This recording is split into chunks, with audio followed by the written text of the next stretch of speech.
Dahil sa modernong panahong ating ginagalawan at sa paglaganap ng mga sari-saring katang-isip ng tao, may mga katotohanan dito sa mundo ang napapalitan na.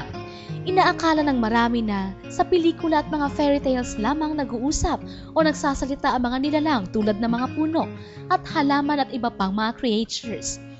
Ayon sa isang article sa www.discovermagazine.com, dated April 1, 2002, sa isang eksperimento na isinagawa sa Great Basin Desert of southwestern Utah tungkol sa mga tobacco plants doon.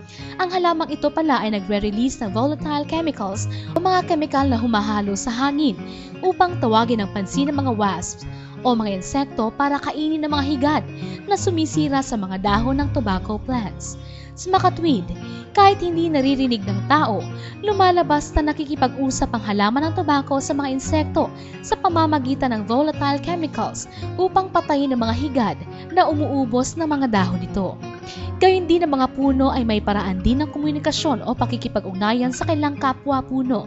Sa isang artikulong nailimbag sa website ng www.sciencefrontiers.com, ang mga puno ng akasya, kapag may nanginginain sa mga dahon nito, ay nagbibigay hudyat o signal sa kanyang kapwa akasya sa pamamagitan ng pagre-release ng ethylene sa hangin na umaabot hanggang sa 50 yarda.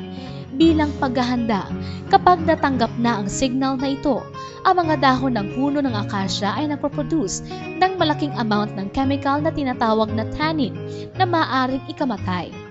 Gayun din naman ang iba pang mga nilalang na hindi mo akalaing pinanggagalingan ng sound waves o tunog.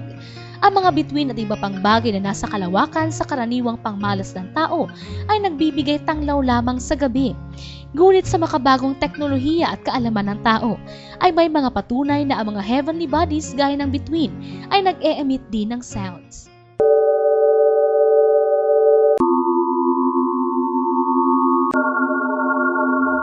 Astig, hindi ba mga kabred? Ilan lamang yan sa hindi mabilang na mga bituin sa kalangitan. Pero kung papakinggan natin at pagsasamahin ang kailang mga tunog,